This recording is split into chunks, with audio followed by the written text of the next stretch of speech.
Si ustedes se fijan donde está el video en Zoom, hay una flechita para arriba que les da la opción de entrar a la configuración de video y de esconder a las personas que no tienen el video encendido, y de esa manera vamos a ver a Adela y a Maggie solamente grandes en la pantalla. Entonces, para que podamos disfrutar bien de toda la entrevista. Yo voy a estar recibiendo las preguntas a través del chat, para que después Maggie pueda compartirlas con Adela en un momento pertinente. Bueno, muchas gracias, los dejo con Adela y con Maggie. Buenísimo, muchísimas gracias Mili por toda la parte logística que es tan importante. Cualquier duda, consulta, escriban en el chat, que Mili va a estar súper atenta ahí a estar contestándoles, y también pueden ir pasando las preguntas que tengan cuando quieran, pero antes como de arrancar formalmente y de recordar de qué es este ciclo, te doy la bienvenida, Adela, y te agradezco muchísimas gracias por haberte sumado. No, una alegría, un honor además, porque es una organización que quiero mucho.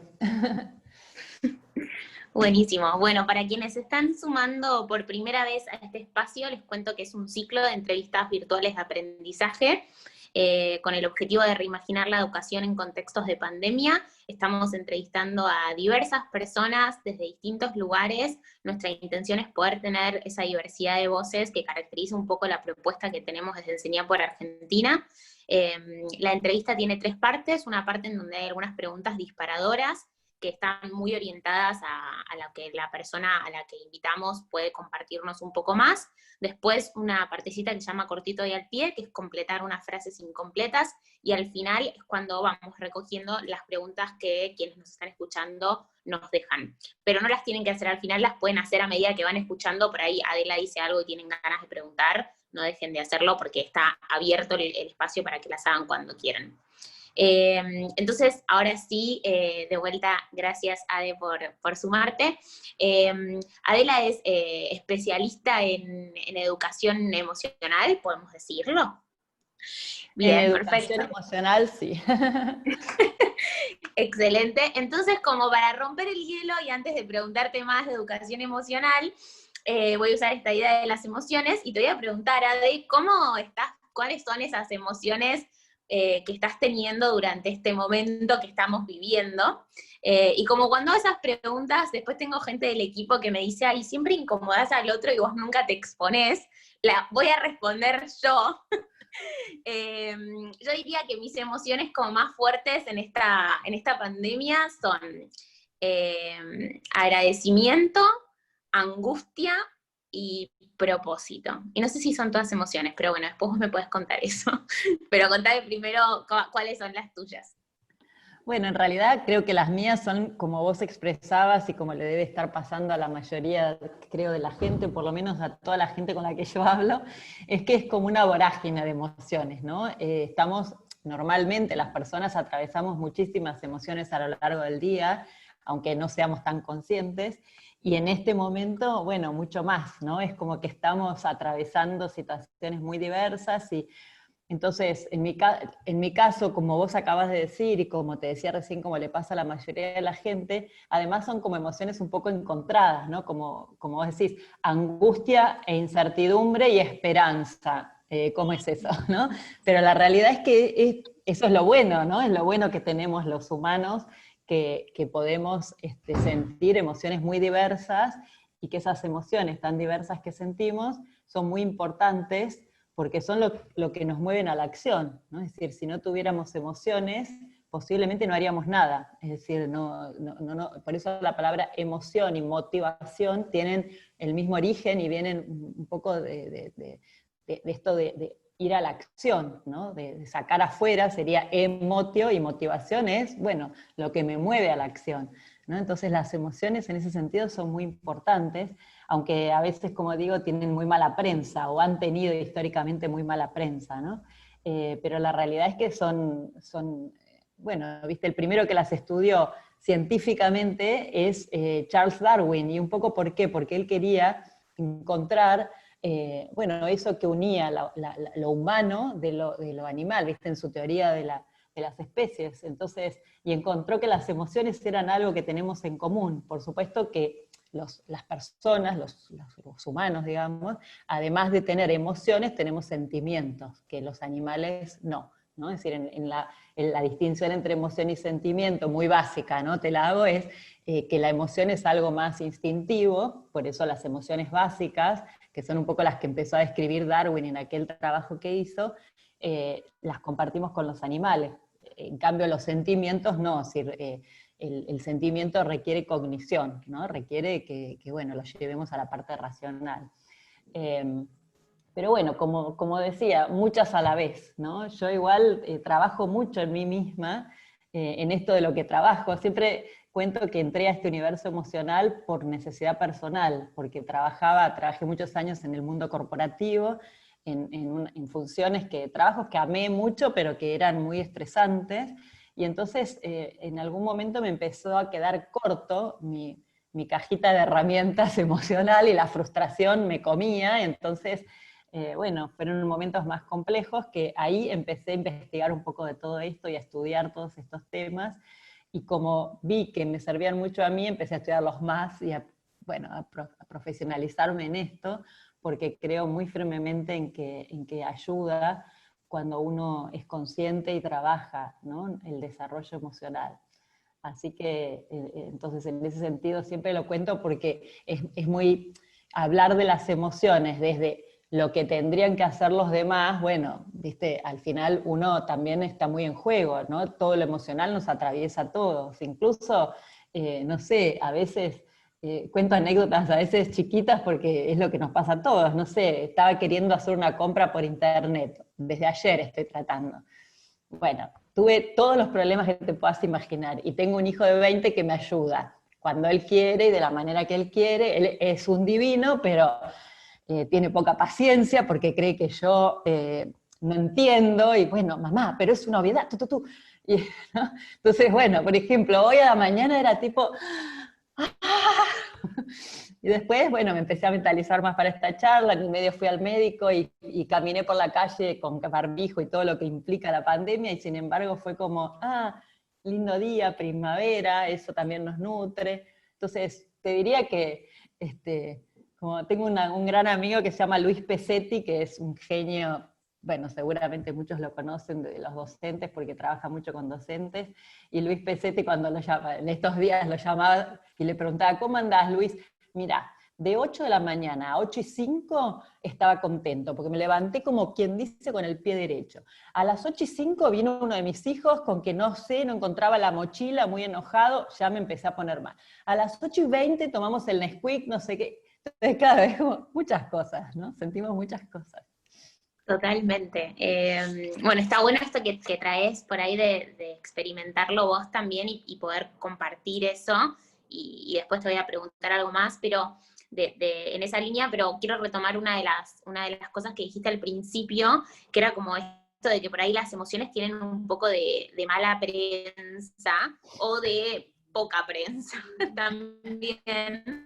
Y en una de tus últimas columnas, vos escribiste en La Nación y hablaste de pandemia como nos dio permiso para sentir, ¿no?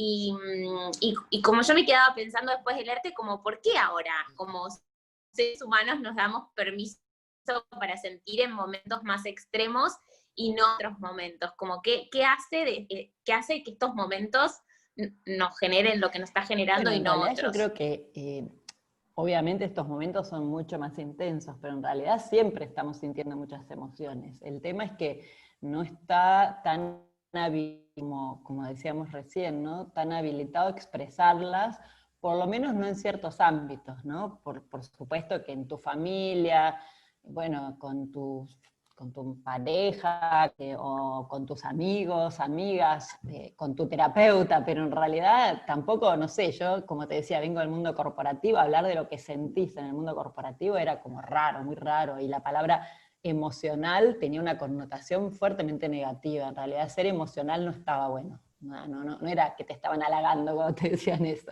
Por supuesto que también hay que tener el cuidado de decir, bueno, tampoco la emocionalidad nosotros la trabajamos desde lo que llamamos la gestión emocional, ¿no? No es solamente emocionalidad pura, sino emoción más gestión emocional, que ahí es donde interviene bueno, nuestra capacidad de administrar eso que sentimos, de conducirlo de alguna manera, ¿no? Pero bueno, un poco creo eso, que estos momentos en los que nos sentimos como muy desbordados a veces y con muchas cosas juntas, bueno, casi que no te queda otra que compartirlo, lo hacemos casi intuitivamente porque sentimos que esa es la forma, intuitivamente pero muy real, de tramitar lo que sentimos, ¿no? Por eso las personas van o vamos al psicólogo, porque al hablar de lo que sentimos es una de las formas que tenemos bueno, de ir conduciéndolo, de ir dándole forma y dándole sentido, y trabajando esas emociones, digamos, ¿no? Entonces,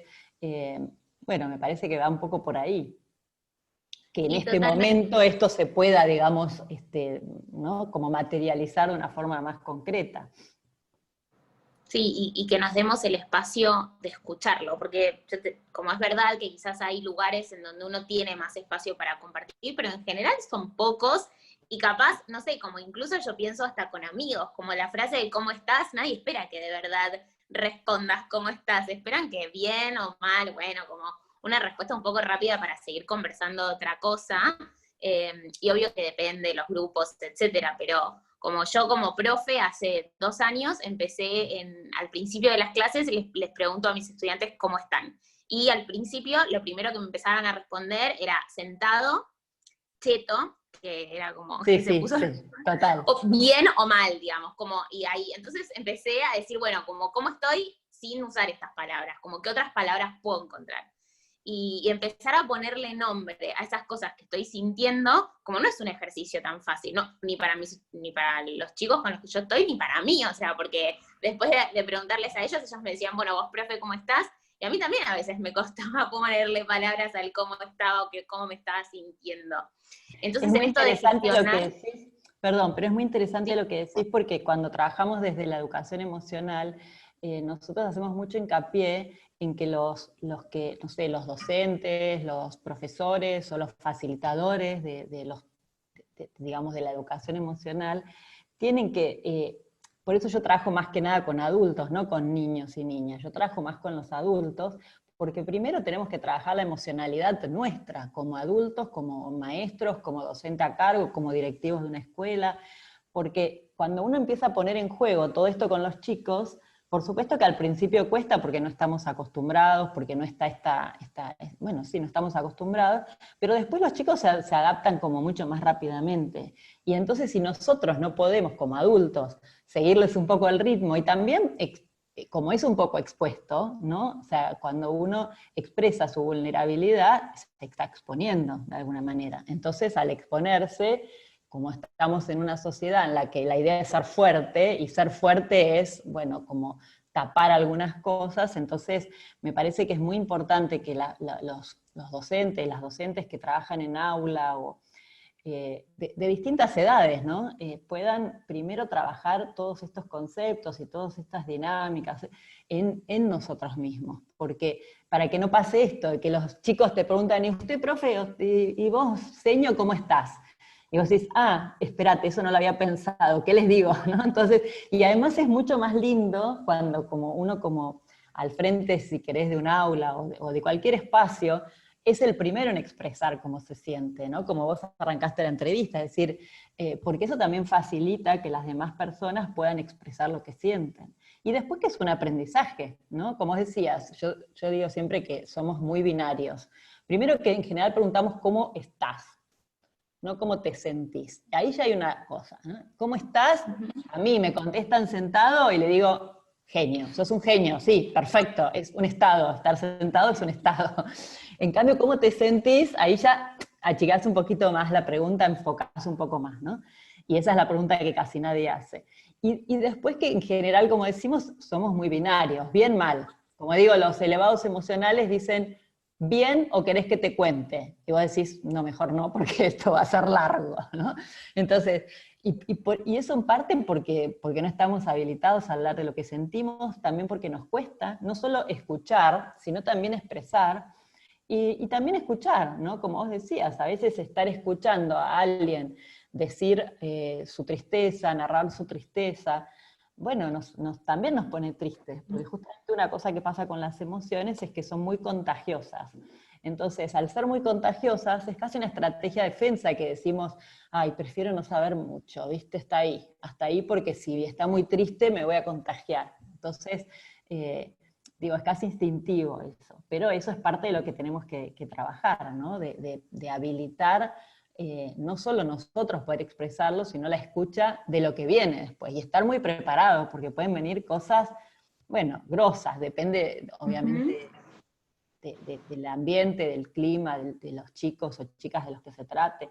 Entonces, bueno, también hay que estar como un poco preparados para lo que puede aparecer, ¿no? Y por eso también yo soy muy cuidadosa de que hay que tratar con mucho respeto todo lo que tiene que ver con las emociones y estar preparados. No es cuestión de lanzar el tema y a ver qué pasa, porque puede haber situaciones, bueno, muy movilizadoras y que tenemos que estar preparados para contener, ¿no? Como en el caso de esta charla, como docentes o si es en una empresa, como facilitadores de un taller, ¿viste? Porque pueden aparecer cosas muy complejas, ¿no?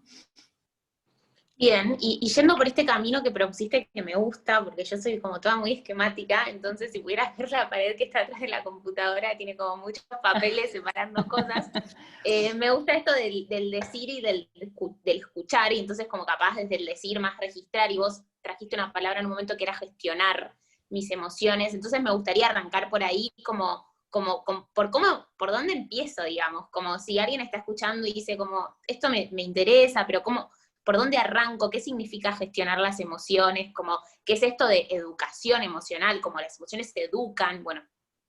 Claro. Bueno, por supuesto que hay muchos enfoques, ¿no? No hay uno solo, hay muchos enfoques, aunque hay mucho consenso también respecto a qué competencias, digamos, integran la educación emocional o debieran ser tenidas en cuenta a la hora de trabajar la educación emocional. Entonces, más allá de los enfoques, porque por ejemplo hay toda una escuela americana del CEL, del Social and Emotional Learning, que ha generado mucha información muy valiosa y mucha investigación, y después toda una escuela más española que en Latinoamérica ha pegado muy fuerte, que es la de Rafael Vizquerra y todo su equipo, o otra que hay en España. Hay un montón de autores. Entonces, lo que me parece a mí interesante es ver como qué cosas integran la educación emocional y lo pienso como en 5 pilares, ¿no? Que al menos las personas van a poder ir, esto es, porque es complejo el concepto, ¿no?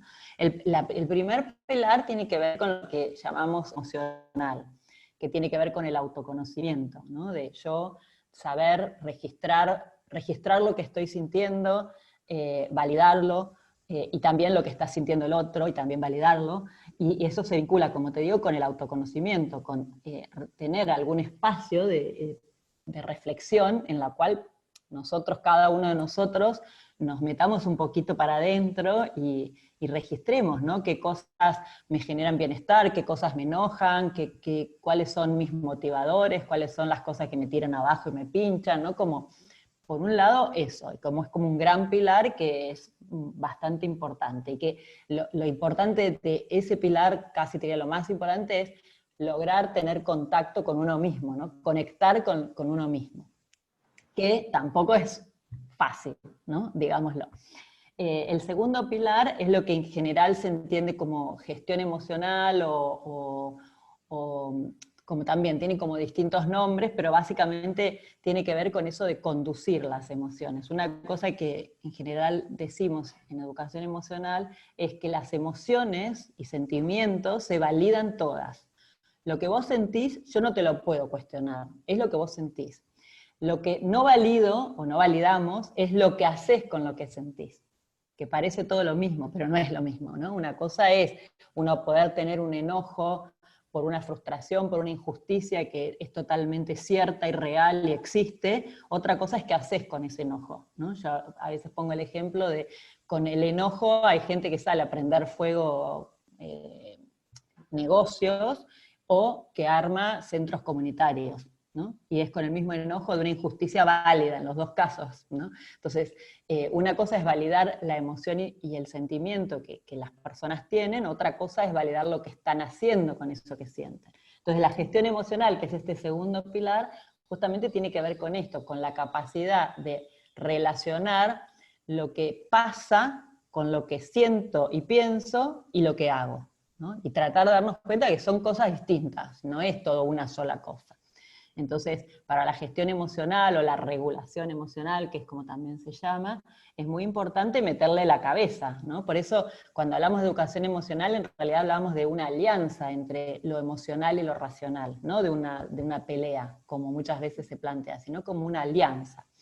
Entonces, ese es el segundo pilar, la regulación emocional.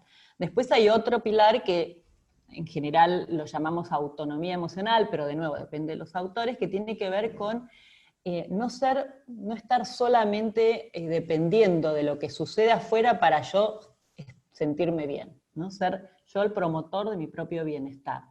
Y esto también es un aprendizaje. En general a todos nos pasa que, bueno, es un mal día y estoy medio bajón, es un día soleado, qué lindo día, estoy bien, ¿no? Entonces lo simplifico, pero bueno, entonces un aprendizaje importante es que más allá de lo que los demás me digan, de lo que los demás piensen de mí, yo tener mi propia autonomía emocional, ¿no? Y esto está directamente vinculado con una competencia emocional que es muy importante, que es la autoestima, la autoconfianza, que estaría dentro de este pilar, digamos. Y que es muy importante trabajarlo. Obviamente los que son educadores seguro lo saben, la autoestima se desarrolla fuertemente los primeros 3 años de vida, pero sabemos que se puede seguir desarrollando toda la vida, ¿no? Entonces, y los que trabajan con niños y niñas pequeños o hasta cierta edad saben lo importante que es, ¿no?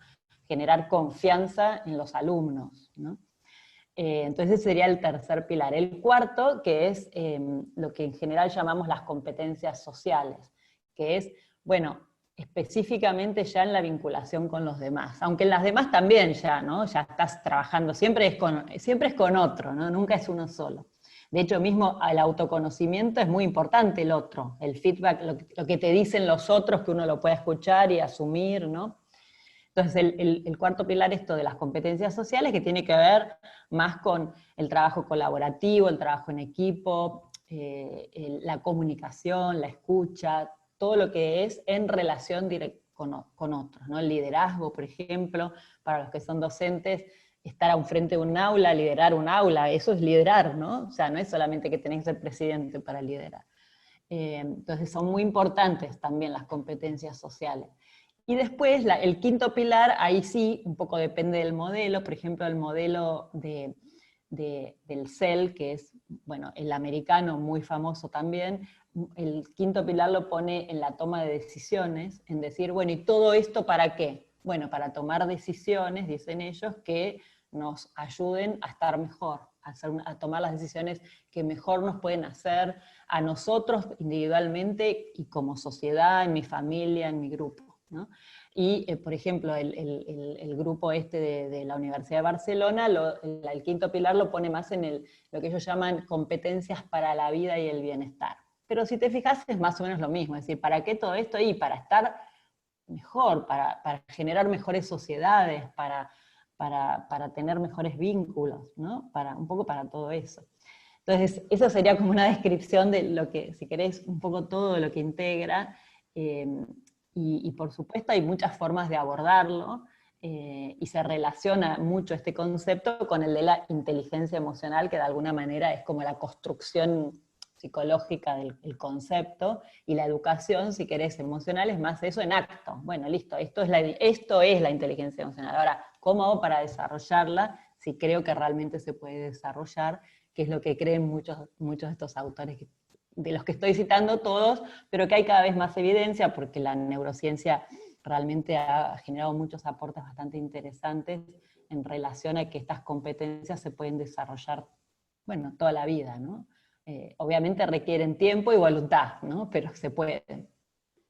Y pensando en esto, entonces, de que se pueden desarrollar, ¿cuál es la mejor manera de desarrollarlas? O sea, me imagino que son muchas, digamos, y que no hay preguntas, como no hay respuestas tan fáciles a cosas tan complejas, pues si no lo tendríamos ni que estar hablando, estaría sucediendo, pero es como algo para desarrollar en grupo, para desarrollar solo, para desarrollar en muchos espacios, para pensar en un espacio para eso, y ahí una pregunta más que te agrego es como si pensáramos en la escuela, como más allá que vos no te dedicas, digamos, a pensar en la escuela en sí, pero sí pensar en cómo te lo imaginarías vos. ¿Te imaginarías que esto debería ser algo muy transversal y entonces no es que hay una materia que trabaja esto? ¿O si te imaginas que una mañana nos dedicamos a pensar esto y a trabajar esto con los chicos?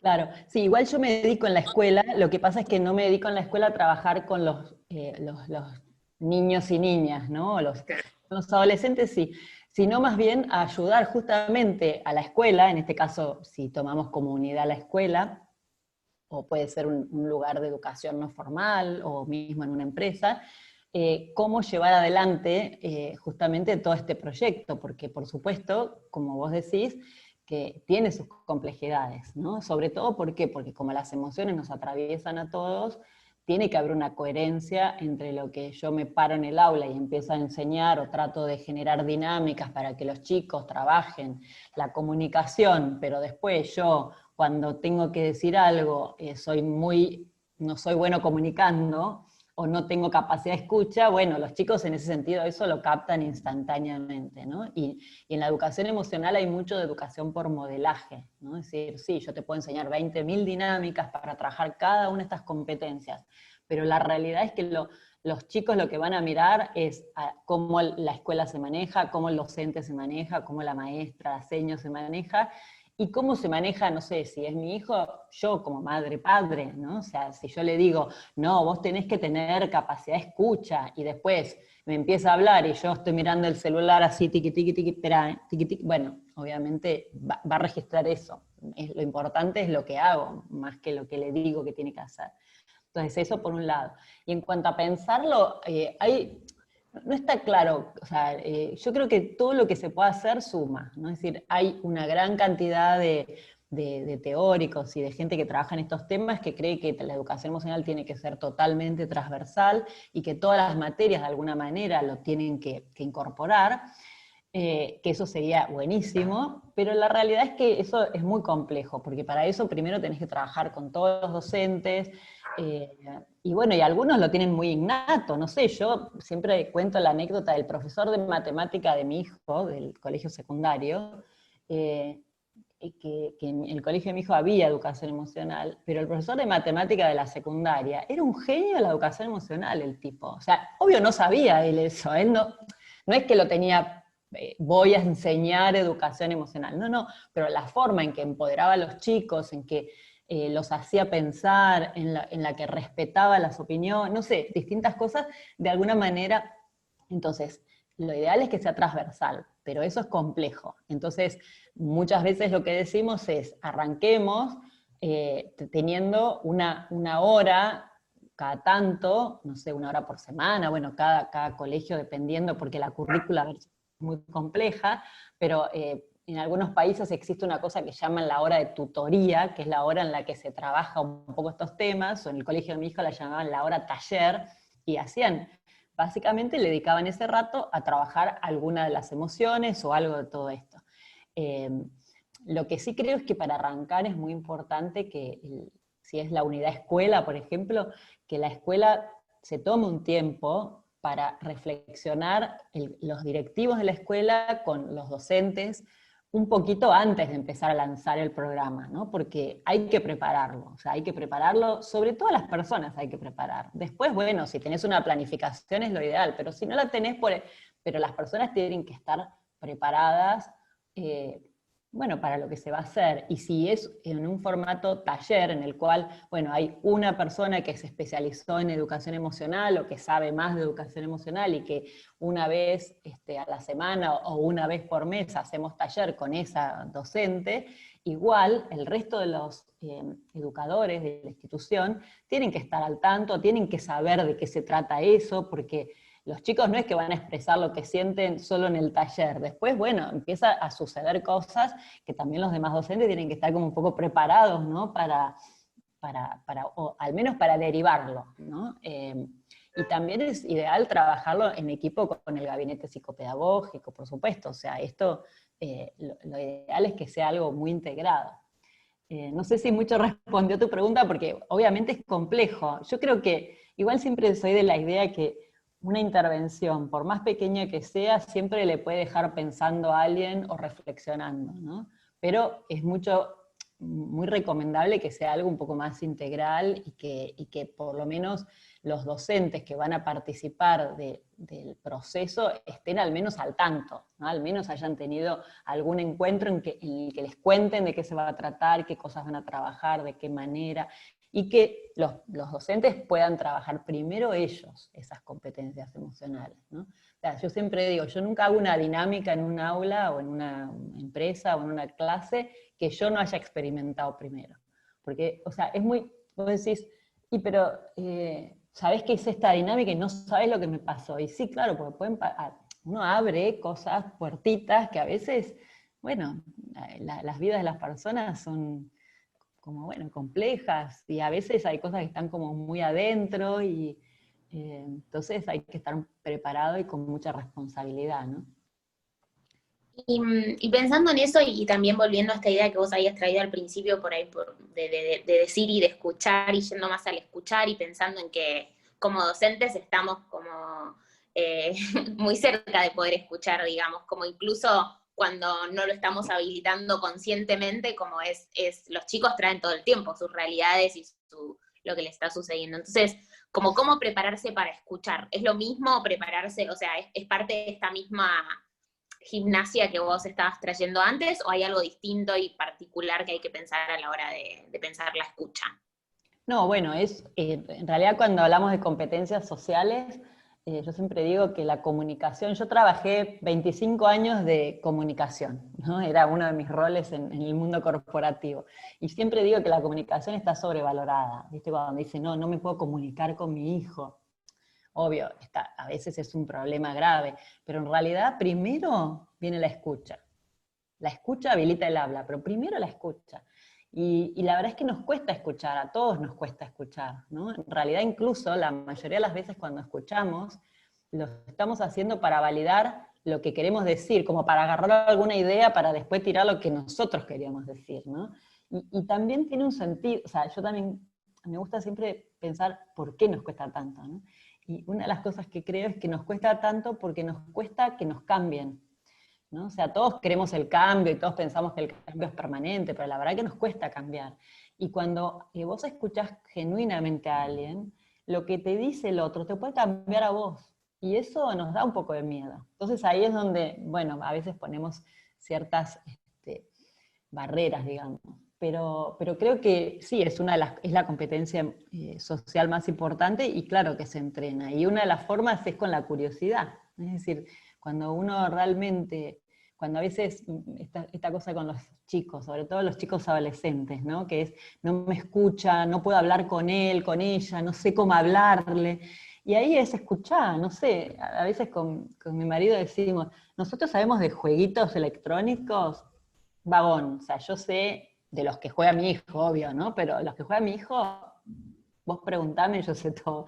¿Por qué? Porque a él le interesa hablar de eso, o de sus materias de la facultad. A él le interesa hablar de eso, que además estudia materia dura, estadística y cosas así, ¿no? Pero la realidad es que cuando los chicos ven que uno tiene genuino interés en escuchar lo que ellos están diciendo y lo que a ellos les apasiona, que a lo mejor es TikTok y los memes, pero bueno, y desde ahí se puede generar como la conversación, ¿no? Pero primero teniendo una curiosidad genuina de lo que están contando, ¿no? Y bueno, y por supuesto en el aula también.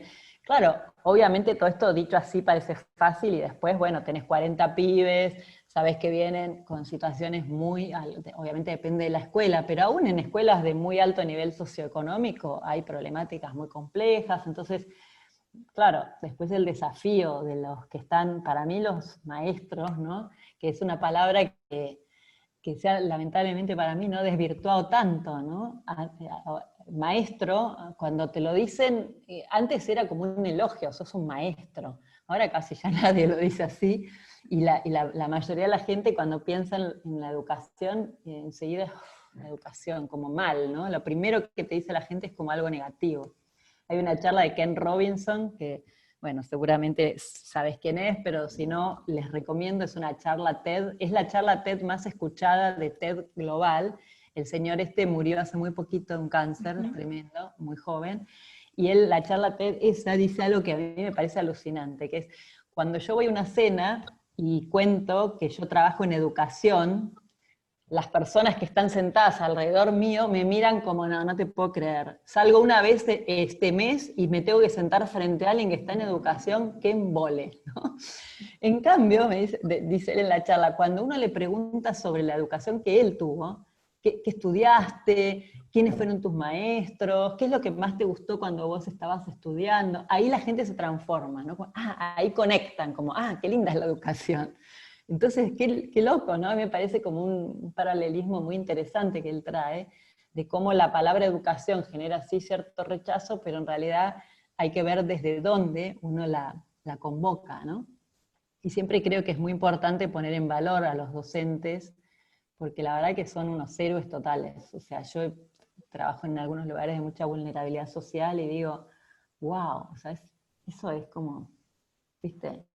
Sacate el sombrero, es impresionante las cosas que hacen. Me emociona. Buenísimo, bueno, muy lindo, Ade, todo lo que estuviste compartiendo. Voy a dejar las preguntas ahora para pasar a la otra sección y recordarle a quienes nos están escuchando que si tienen preguntas o quieren dejar algún comentario, como pueden hacerlo, que en un ratito voy a recuperarlos. Pero ahora vamos a pasar a la sección de cortito y al pie y te voy a invitar a completar las frases incompletas. Miedísimo me da, te aviso. Hablando de emociones, me da miedísimo. No te preocupes, cualquier cosa que digas. Esto es interesante, ¿no? El concepto que tenemos de examen, ¿no? De me van a tomar un examen. Podré decir algo inteligente, creativo, original. Bueno, sin presiones, porque lo que sea que te salga va a estar buenísimo. La primera dice, mi mayor aprendizaje de este contexto es. Bueno, posiblemente esto que te digo, ¿no? Que podemos hablar de lo que sentimos y validar lo que sentimos y que eso nos hace bien, ¿no? Y después que hemos aprendido a valorar muchísimo cosas que, claro, las dábamos por sentadas, como abrazarnos, vernos, cosas obvias, ¿no? Que obvio, sí. En cualquier momento te llamo y nos tomamos un cafecito, y el cafecito hace 5 años lo venimos postergando, y ahora que no lo podemos tomar es, ¿no? Entonces, valorar también las pequeñas cosas antes de que sea tarde, ¿no? Me parece que ese es un gran aprendizaje de la pandemia. La segunda dice, la frase dice en este tiempo de cuarentena, pero ahora como que la palabra cuarentena no sé si aplica, así que voy a poner, en este tiempo de pandemia, agradezco. Bueno, mi familia, sobre todo. Mi familia es, la verdad que todos seguramente estamos atravesando lo mismo. Algunas personas que están viviendo, o sea, los contextos son muy distintos, ¿no? Y eso es muy importante también tenerlo en cuenta.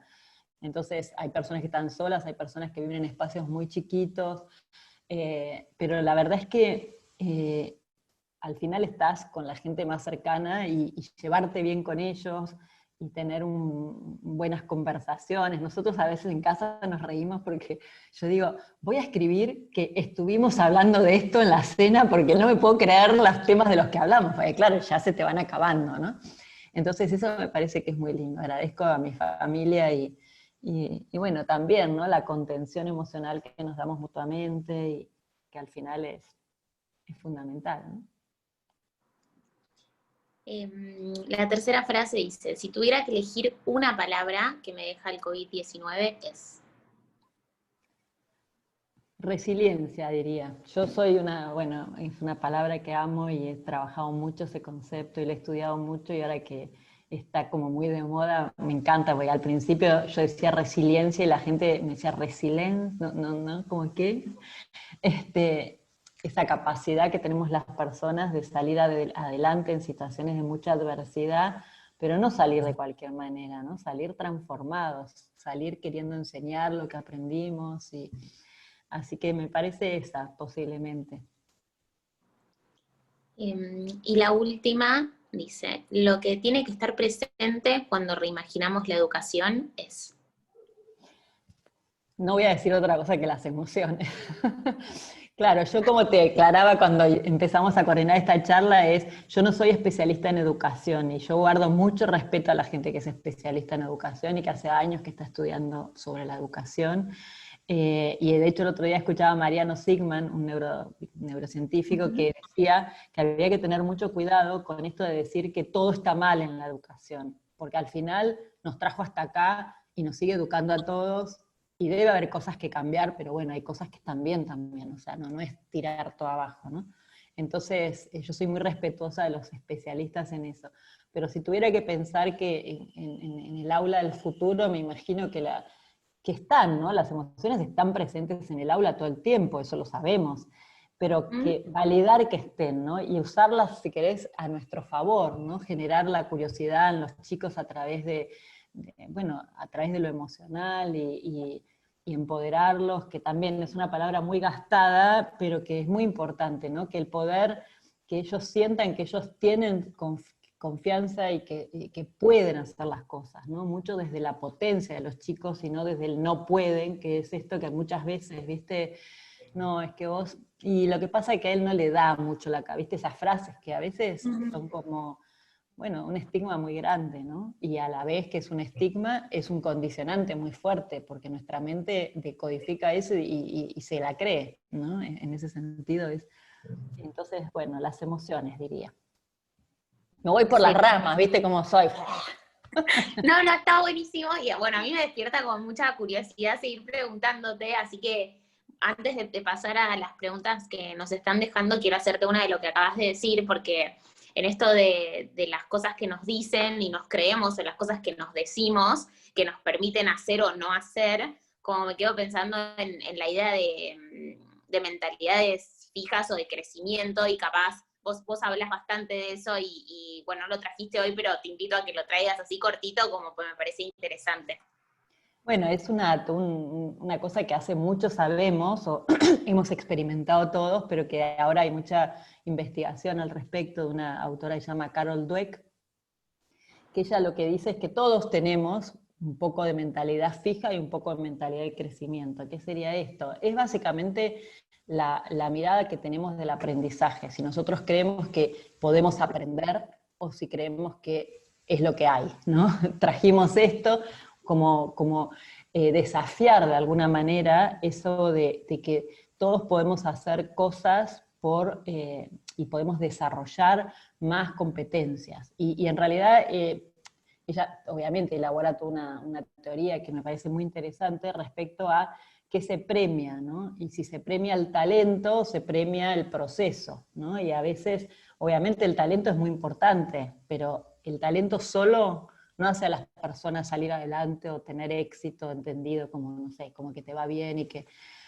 lo que te hace es lograr eso en realidad es seguir aprendiendo, seguir pensando estrategias, desarrollando nuevas cosas, porque con el talento solo, sin el desarrollo de ese talento, bueno, tenemos ejemplos en Argentina un montón de gente muy talentosa en alguna disciplina, por decir alguna el fútbol, sin dar nombres, que con el talento no alcanza, ¿no? Entonces, y también porque no todo el mundo tiene el talento, entonces el que no tiene talento, ¿qué?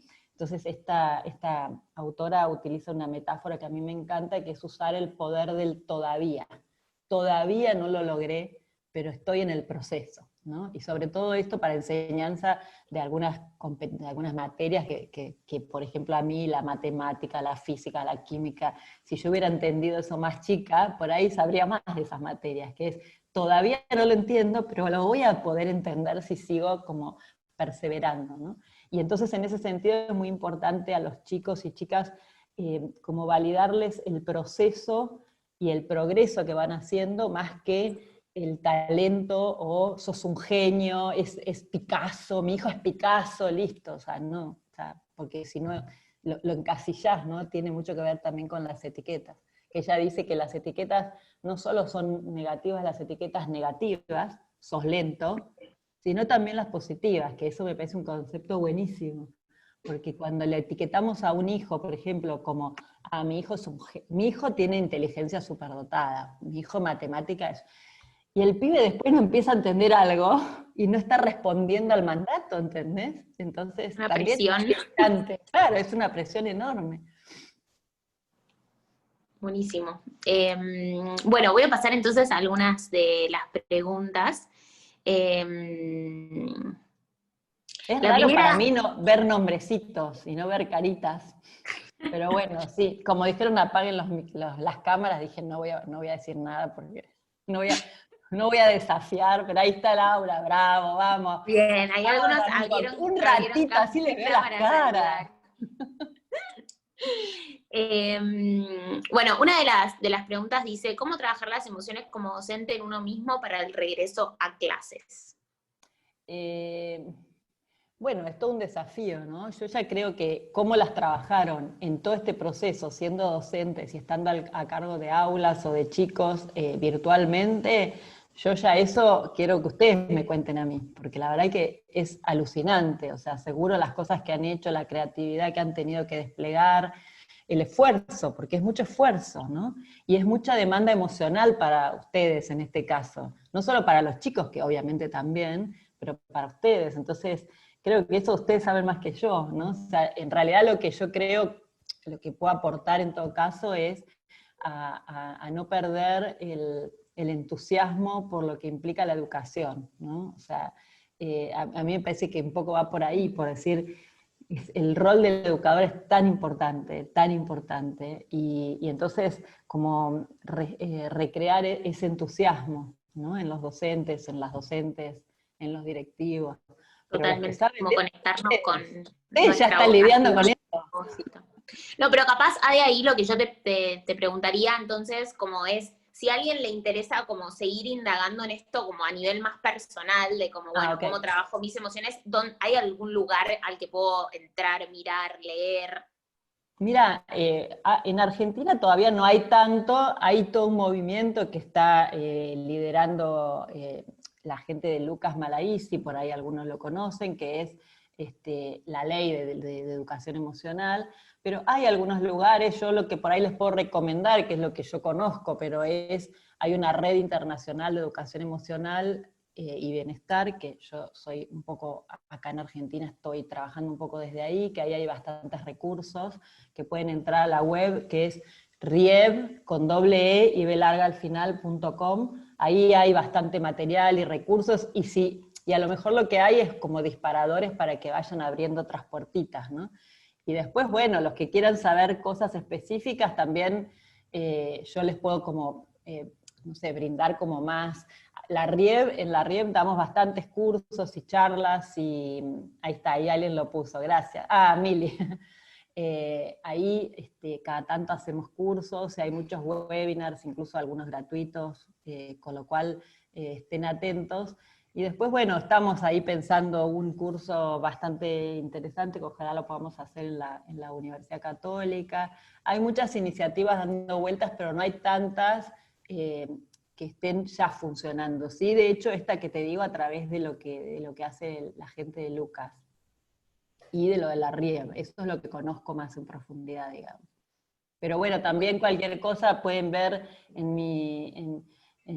me pueden escribir no sé, por Instagram o cosas así, y les puedo por ahí mandar algo más específico, porque bueno, es difícil a veces porque son como iniciativas que muchas son pagas, ¿viste? Qué sé yo. A mí me gustaría que se pudiera hacer alguna cosa gratuita, ¿no? Que sea gratuita, que pueda acceder cualquiera, eso sería lo ideal. Así que bueno, nunca se sabe, siempre hay oportunidades para pensar cosas juntos. Totalmente.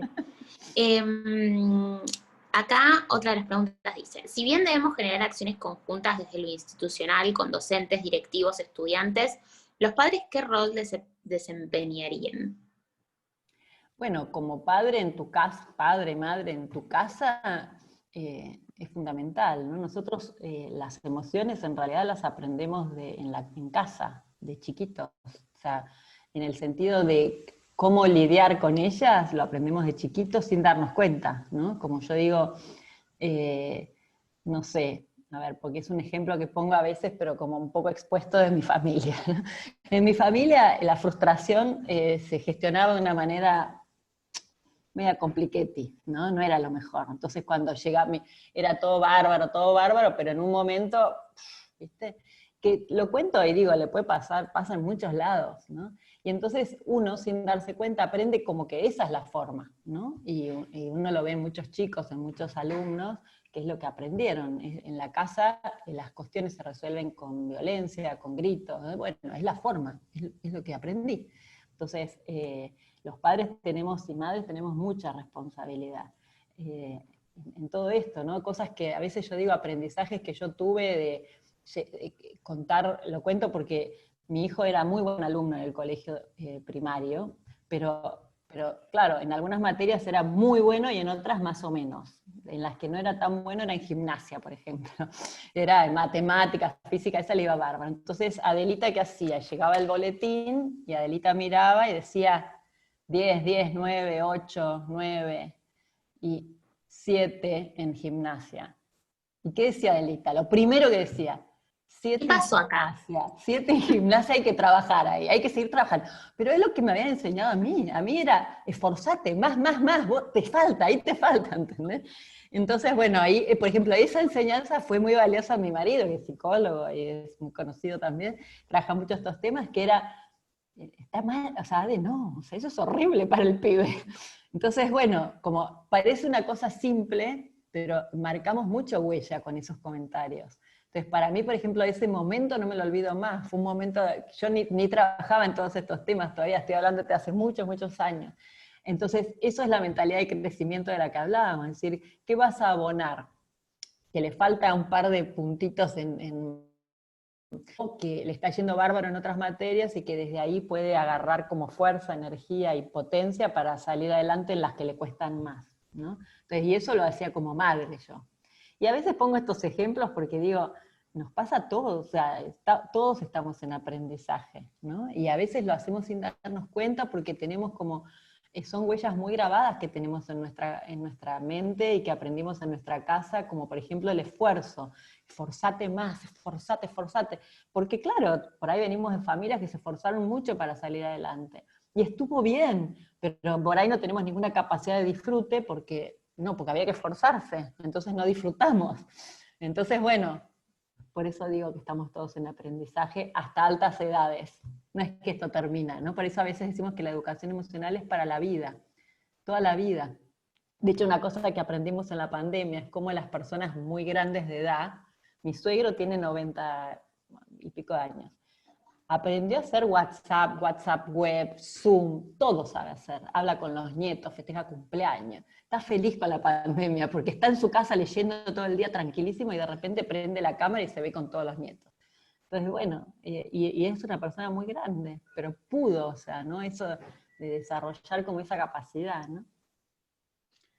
Está bueno, esto me quedo pensando en esto que decís para toda la vida, como en el aprendizaje más constante, que también es una lógica re distinta a la que estamos acostumbrados en general, ¿no? Como que somos una sociedad muy resultadista, o sea, estamos educados para pensar en el resultado, para llegar al título, para terminar, y no tanto como para vivir los procesos. Y entonces por ahí es interesante como lo que nos deja la oportunidad esto de que siempre tenemos cosas para aprender en la educación emocional y es un proceso que no tiene fin y entonces como sin la presión del fin por ahí es más fácil como disfrutar el proceso.